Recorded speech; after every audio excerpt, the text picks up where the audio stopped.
Amun orang itu banyak cacatnya, banyak kurangnya, banyak kejelikannya, tentu kita kada akan condong hati kepadanya. Nah, salah satu yang menyebabkan kita cinta kepada seseorang, karena orang itu bersih daripada celah.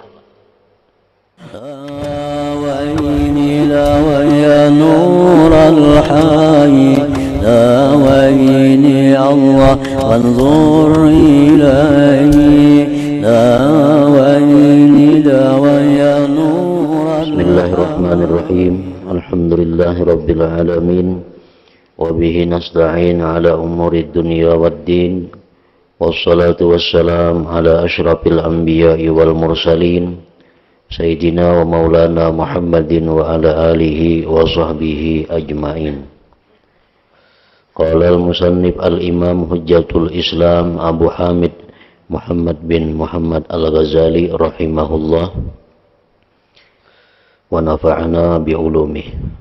وأما صفات التنزه عن العيوب والنقائص والتقدس عن الرذائل والخبائث فهو أحد موجبات الحب ومقتضيات الحسن والجمال في الصور الباطنة. والأنبياء والصديقون وإن كانوا منزهين عن العيوب والخبائث فلا يتصور كمال التقدس والتنزه إلا للواحد الحق الملك القدوس ذي الجلال والإكرام. وأما كل مخلوق فلا يخلو عن نقص وعن نقائص بل كونه عاجزا مخلوقا مسخرا مضطرا هو عين العيب والنقص. فالكمال لله وحده وليس لغيره كمال إلا بقدر ما أعطاه الله وليس بالمقدور أن ينعم بمنتهى الكمال على غيره فإن منتهى الكمال أقل درجاته أن لا يكون عبدا مسخرا لغيره قائما بغيره وذلك محال بحق غيره إلى آخره.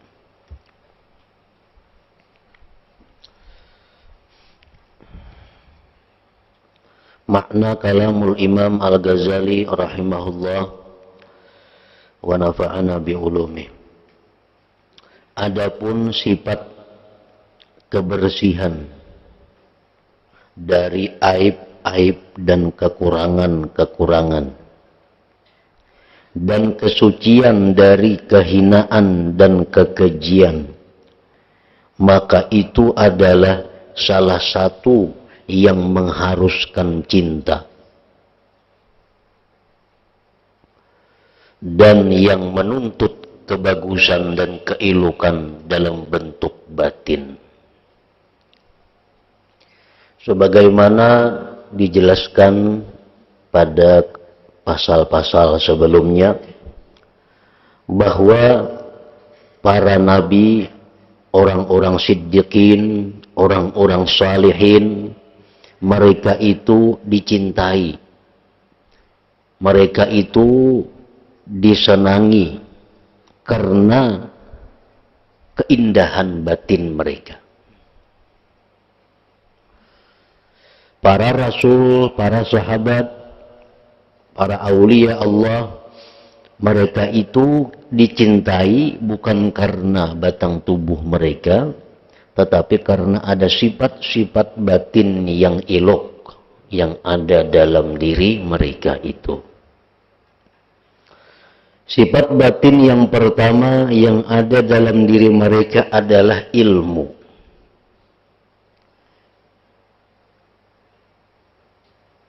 Kita cinta kepada mereka itu karena mereka berilmu.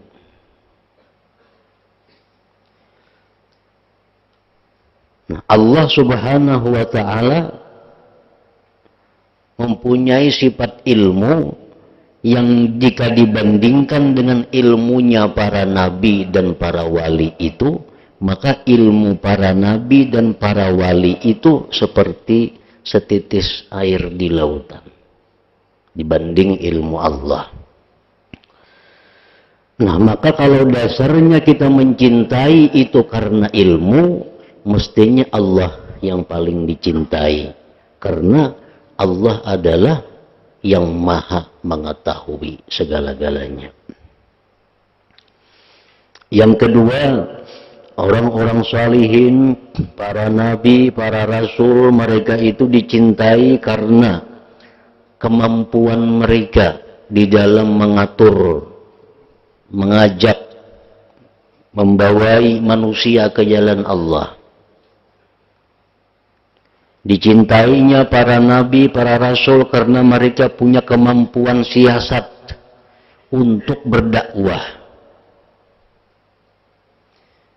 Nah, kalau alasan itu kita mencintai mereka, mestinya kita mencintai Allah Subhanahu wa Ta'ala lebih dari mencintai para rasul dan para wali. Karena kemampuan yang ada pada Allah Subhanahu wa Ta'ala dibandingkan dengan kemampuan yang ada para rasul dan para wali, tidak ada apa-apanya kemampuan mereka itu. Nah, yang ketiga, para rasul dan para wali itu dicintai karena mereka bersih daripada aib. Mereka itu bersih daripada kehinaan. Bersih daripada kehinaan, bersih daripada cacat celah, itu yang mengharuskan cinta. Namun orang itu banyak cacatnya, banyak kurangnya, banyak kejelikannya, tentu kita kada akan condong hati kepadanya. Nah, salah satu yang menyebabkan kita cinta kepada seseorang, karena orang itu bersih daripada celah. Bersih daripada celah itu mengharuskan cinta kita kepadanya, yang menuntut kebagusan dan keelokan dalam bentuk batin. Nah, para nabi dan orang-orang siddiqin, sekalipun mereka itu bersih dari aib-aib dan kekejian-kekejian, maka tidak terupa kesempurnaan, kesucian, dan kebersihan kecuali bagi Allah yang Maha Kuasa, yang Maha Benar, Maha Raja, yang Maha Suci, yang mempunyai keagungan dan kemuliaan. Artinya kalau kita cinta kepada seseorang karena orang itu bersih, tidak ada aib, maka sebenarnya yang tidak ada aib itu adalah Allah Subhanahu wa Ta'ala. Selain daripada Allah, tidaklah sunyi daripada kekurangan. Adapun sekalian makhluk, maka tidak sunyi dari kekurangan dan dari kekurangan-kekurangan. Makhluk ini kada sebuting kalamahannya. Bahkan keadaan makhluk itu lemah. Makhluk itu ngarannya aja, makhluk itu sudah lemah. Diciptakan artinya. Bila diciptakan itu berarti asalnya kadada. Ditundukkan dan dipaksakan. Nah, kita ini samuan ditundukkan, dipaksakan dengan kehendak Allah. Nah, itu adalah diri atau hakikat aib dan kekurangan. Kekurangan yang sebenarnya itu, keaiban yang sebenarnya itu, bahwa kita ini ditundukkan dan dipaksakan dengan kehendak Allah. Orang tuh kayak apa aja hebatnya, kayak apa aja jagaunya, tapi inya lawan si A kada bakutik. Bila lawan si A tuh inya kada bakutik, kada wani. Nah, berarti orang ini kayak apapun hebatnya, lemah ngarannya. Karena ada nang inya takutan, nang inya kada kau bakutik dari lawan seseorang itu. Nah, itulah manusia. Bagaimana hebatnya manusia, kuatnya manusia, dipaksa untuk tunduk kepada kehendak Allah. Dan itu satu kelemahan, kehinaan bagi makhluk yang namanya manusia. Dan tidak ada kesempurnaan bagi selain Allah. Bagi selain Allah itu kadang yang sempurna. Kecuali dengan kadar yang diberikan oleh Allah. Ada yang diberi Allah kesempurnaan 10%, ada yang diberi Allah kesempurnaan sekian persen. 100% sempurna itu kadada.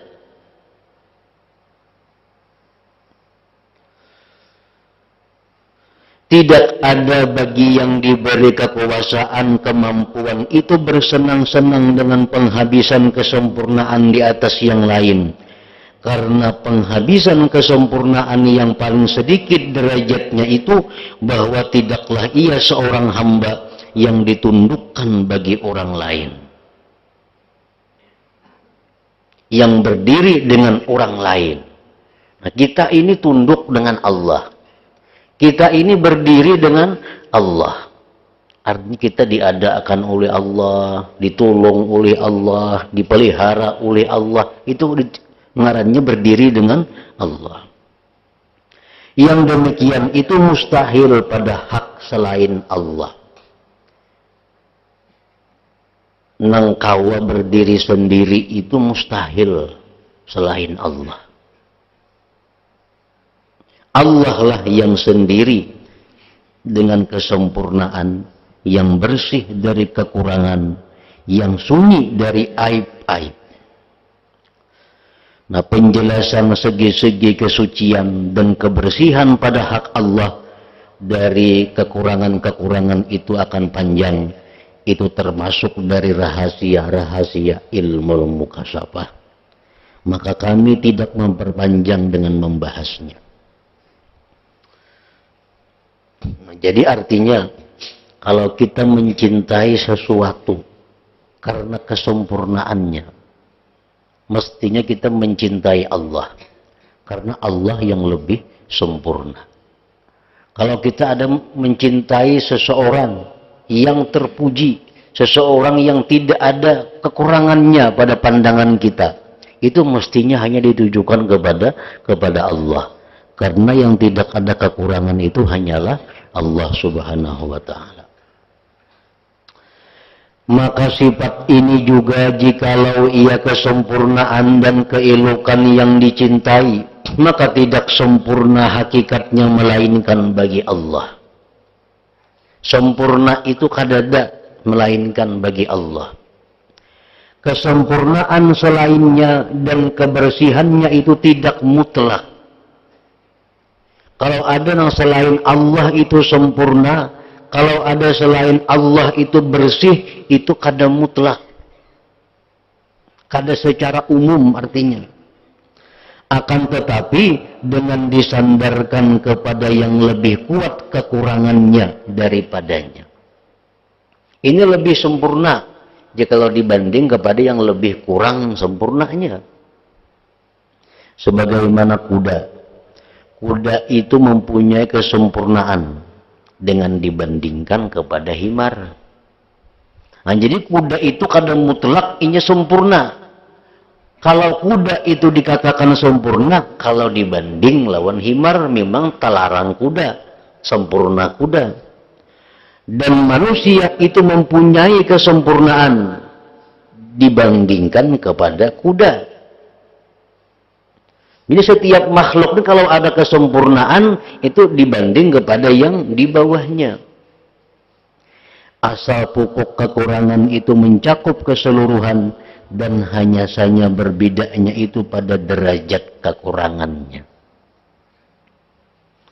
Nah, jadi sempurna tadi hanya milik Allah Subhanahu wa ta'ala.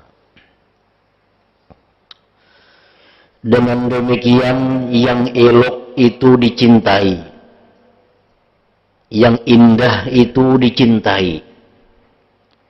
Yang elok mutlak adalah yang maha asa. Yang indah itu dicintai.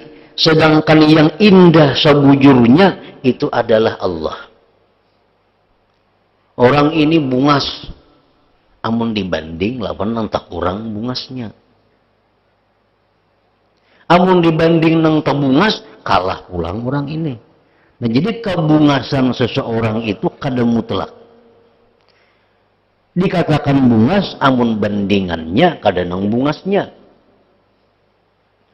Nah, nang sempurna itu adalah hanya Allah.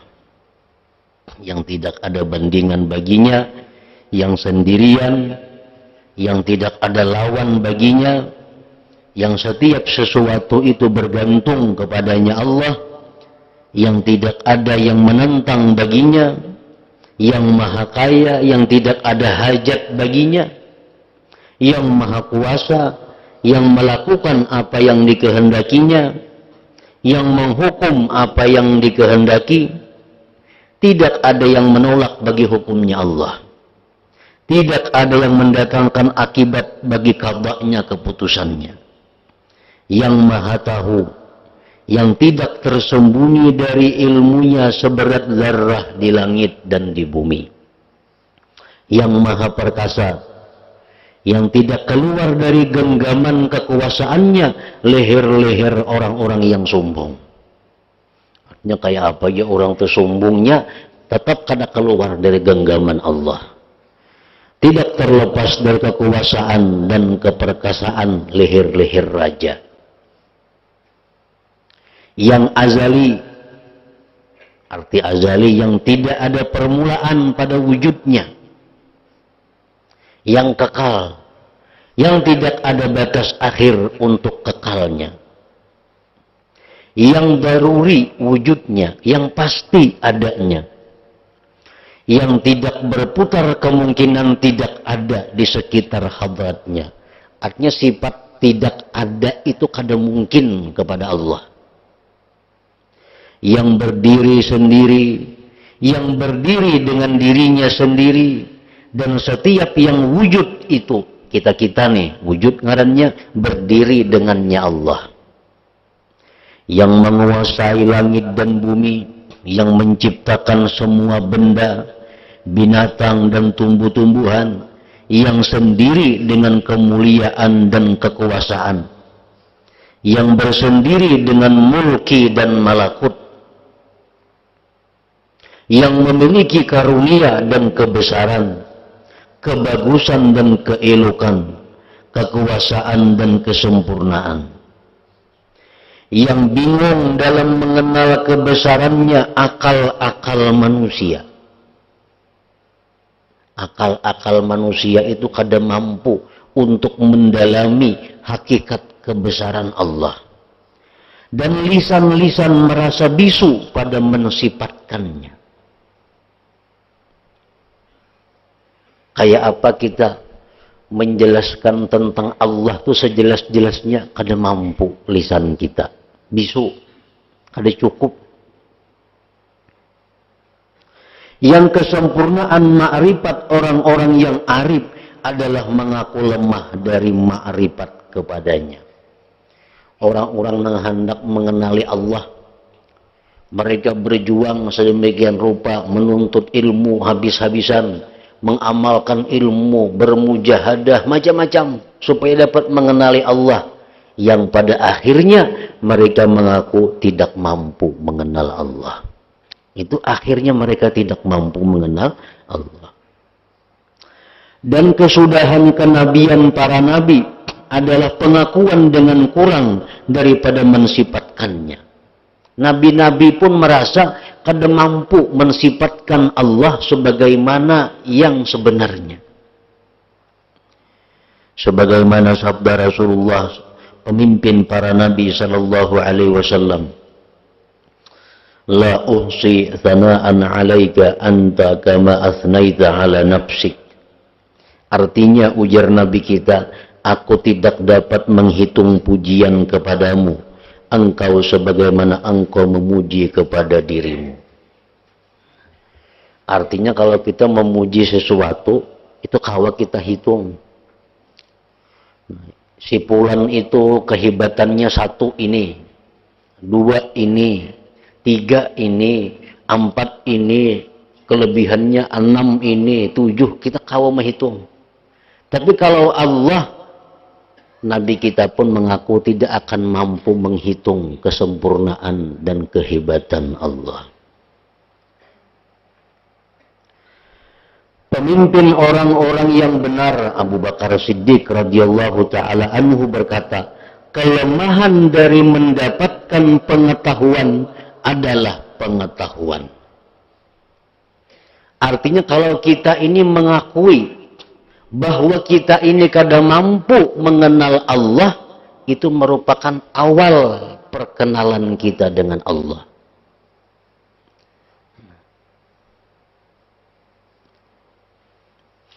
Kalau kita mengaku bahwa aku jadi kita kada sanggup makrifat lawan Tuhan. Aku kada sanggup makrifat kepada Allah. Nah, pengakuan kita itu adalah sebenarnya permulaan dari makrifat. Permulaan orang yang makrifat itu apa? Mengakui kelemahan diri daripada mengenal Allah. Jadi orang yang mengaku mengenal Allah, berarti orang itu kada kenal lawan Allah. Orang yang mengaku makrifat dengan Allah, itu orang yang kada makrifat dengan Allah. Karena ujar Abu Bakar Siddiq radhiyallahu an mengatakan bahwa ketidakmampuan kita mengenal Allah itu merupakan pengenalan kepada Allah. Maha suci Allah yang tidak menjadikan bagi makhluk jalan menuju makrifat kepadanya, melainkan dengan kelemahan dari makrifatnya. Allah kada akan memberi jalan kepada manusia untuk mengenali Allah sebenar-benar mengenal. Jadi hanya kita kenali Allah itu hanya bagian-bagian dari sifat-sifat Allah, af'al Allah, asma Allah. Kalau seluruhnya kita kada akan mampu mengenali Allah subhanahu wa ta'ala. Nah, jadi keterangan ini menjelaskan kepada kita bahwa Allah subhanahu wa ta'ala itu mestinya yang paling berhak untuk dicintai. Itu intinya daripada ini. Allah Ta'ala itu yang paling dicintai. Karena apapun alasan kita mencintai sesuatu selain Allah, mestinya itu untuk Allah. Kita mencintai orang karena kebaikannya umpamanya. Padahal yang paling baik lawan kita adalah Allah. Kita mencintai seseorang karena keelukannya. Padahal yang paling elok itu adalah Allah. Kita mencintai orang karena ilmunya. Yang paling alim itu adalah Allah. Kita mencintai orang karena kemampuan kekuatannya. Padahal yang paling kuat adalah Allah. Nah, jadi apapun yang kita cintai, alasan-alasannya sebenarnya itu adalah untuk Allah. Maka semoga saya mengetahui, ujar Imam Ghazali, siapakah yang mengingkari kemungkinan cinta kepada Allah Ta'ala secara hakiki dan menjadikannya majas. Siapa ada orang yang mengingkari cinta kepada Allah? Ada pendapat orang-orang yang sesat bahwa Allah itu kada kawa dicintai. Mana itu orangnya? Ujar Imam Ghazali. Mana kelompok yang mengatakan bahwa Allah itu kada bisa dicintai? Apakah dia mengingkari bahwa sifat-sifat ini dari sifat-sifat keelukan dan sifat-sifat yang terpuji dan sifat-sifat kesempurnaan dan keindahan, bahwa dia ingkar bahwasanya Allah Ta'ala bersifat dengan sifat-sifat itu? Apakah dia ingkar bahwa Allah bersifat sempurna? Apakah dia ingkar Allah itu bersifat indah? Nah, kalau kada ingkar, pasti dia akan mencintai Allah. Atau dia mengingkari kesempurnaan, keelokan, keindahan, dan keagungan. Itu dicintai dengan tabiat bagi orang yang dapat mengetahuinya. Maka Maha Suci Allah yang telah menutup, mendinding dari mata hati orang-orang yang buta karena cemburu dari keelukan dan kemuliaannya, bahwa ia dapat melihatnya. Artinya Allah itu kada sembarang orang memberikan cinta kepadanya. Allah itu maha cemburu kalau ini diberikan kepada orang-orang yang tidak berhak, yang tidak patut menerimanya. Jadi hanya orang-orang tertentu yang dapat mencintai Allah.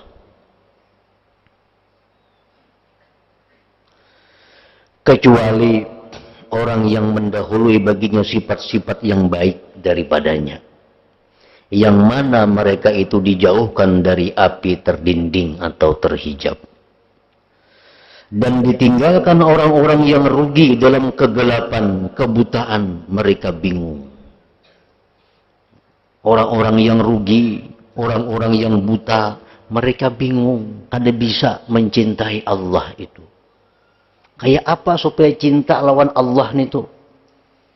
Nah, orang-orang yang mata hatinya buta, inya kada mengerti, inya kada kau merasakan kayak apa nengar mencintai Allah. Orang-orang yang sibuk, orang-orang yang bingung dalam lapangan indera-indera dan syahwat-syahwat binatang, mereka mundar-mandir, mereka tahu zahirnya dari kehidupan dunia, dan mereka lalai dari akhirat. Nah, orang-orang yang sibuk dengan meluluskan syahwatnya, orang-orang yang sibuk dengan kehidupan duniawinya, ini kada akan tahu rasa kayak apa cinta kepada Allah itu. Cinta lawan duit, kau merasakan. Cinta lawan pasangan, kau merasakan. Cinta lawan anak, kita kau merasakan. Tapi kalau cinta kepada Allah, nah, ini hanya orang-orang tertentu, orang-orang yang paham, orang-orang yang punya sifat-sifat baik yang hanya diberikan Allah rasanya cinta kepada Allah itu.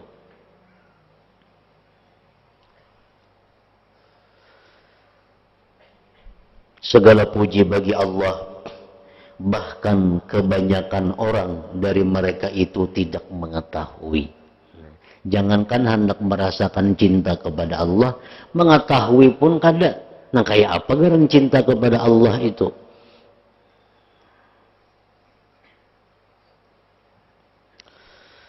Maka kecintaan dengan sebab ini adalah lebih kuat daripada cinta dengan sebab kebaikan. Ada orang yang cinta kepada Allah itu karena memandang kebaikan Allah. Ini sudah derajat yang paling rendah.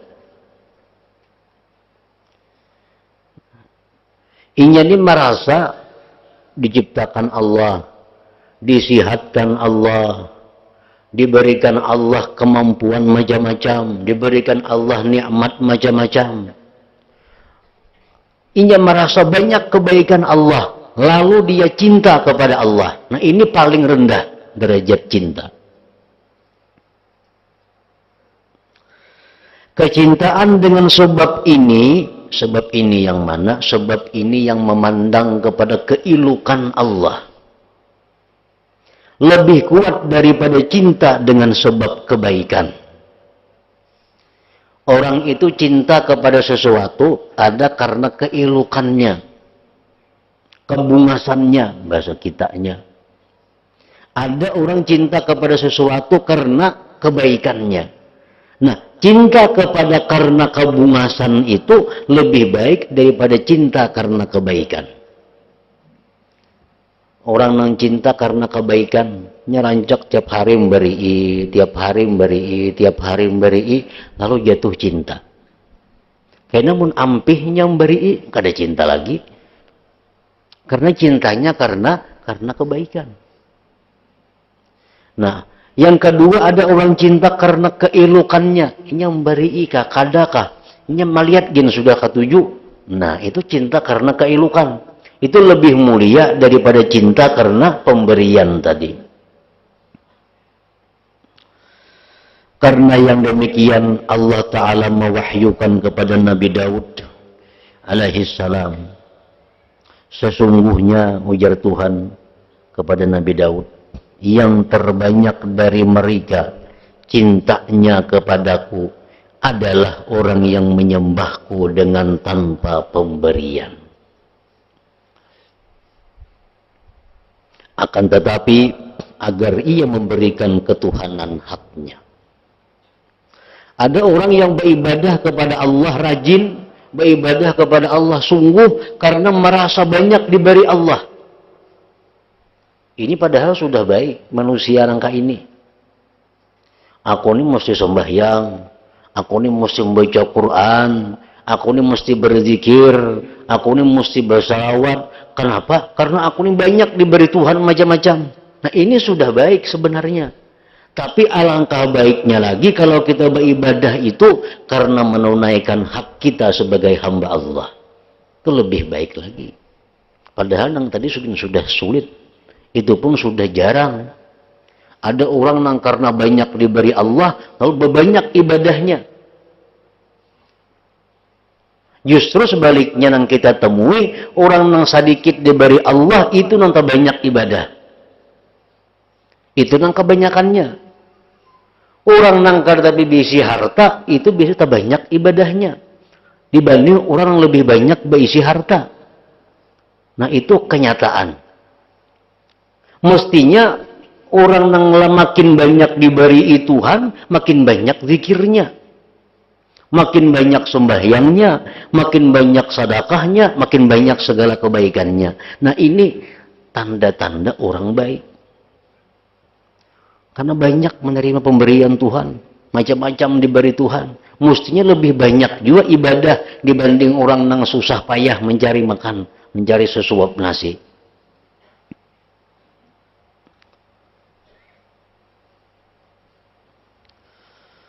Dan disebutkan dalam kitab Az-Zabur.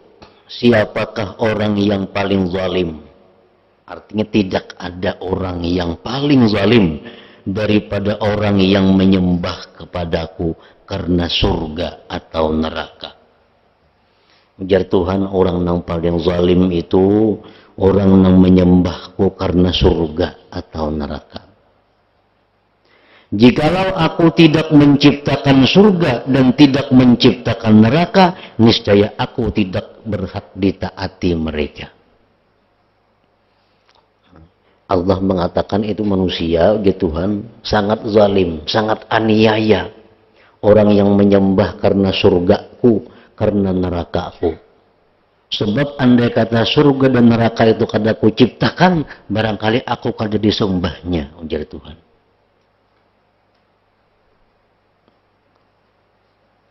Nah padahal orang yang beribadah karena mengharap surga, orang beribadah karena takutan lawan neraka, itu sudah termasuk baik. Sudah termasuk baik daripada orang yang beribadah karena makhluk lainnya, karena manusia, karena macam-macam. Tapi itu masih dikatakan Tuhan belum sepenuhnya baik. Nabi Isa alaihi salam melewati atas sekelompok dari hamba yang ahli ibadah, yang kurus tubuh mereka. Kemudian Nabi Isa bertanya tentang keadaan mereka. Mereka menjawab, kami takut akan neraka dan mengharapkan surga. Lalu kami beribadah habis-habisan. Kada tahu lagi di diri, sampai diri mereka kurus karena sibuk dengan ibadah. Kami takutan masuk neraka dan kami kepingin ke surga. Maka Nabi Isa berkata kepada mereka, makhluk yang kamu takuti dan makhluk yang kamu harapkan, contohnya masih karena makhluk beribadah itu. Maka itu alasannya masih karena makhluk. Kemudian Nabi Isa melewati kaum lainnya yang keadaannya seperti kaum pertama.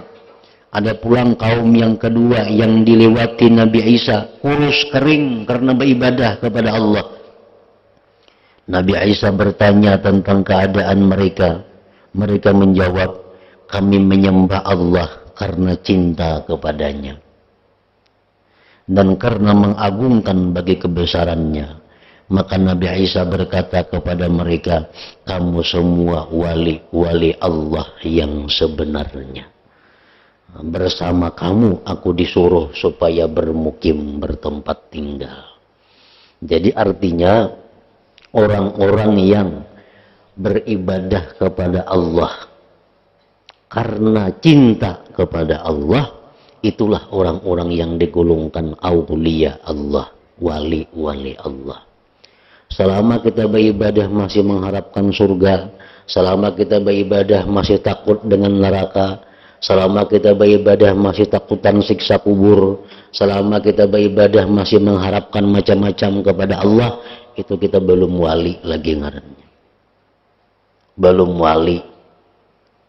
Orang wali itu mereka ibadahnya sudah kada ada lagi urusan itu karena semata-mata cinta kepada Allah. Mereka sembahyang karena mereka merasa lezat sembahyang karena bertemu dengan yang dikasihinya. Mereka bangun tengah malam keadaannya lezat nyaman karena mereka merasa berduaan dengan Allah. Nah ini orang-orang yang disebut waliullah itu. Orang yang merasa lezat beribadah karena cinta kepada Allah. Abu Hazim berkata, sesungguhnya aku merasa malu beribadah kepada Allah karena pahala dan siksa. Aku malu beribadah kepada Allah kalau mengharapkan surga, takutan siksa.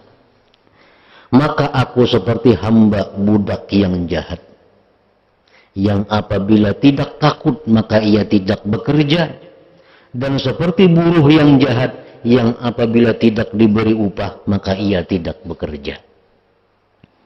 Dan disebutkan dalam sebuah hadis, la yakunanna ahadukum kal ajirisu illam yu'ta ajran lam ya'mal wala kal abdisu illam yakhab lam ya'mal.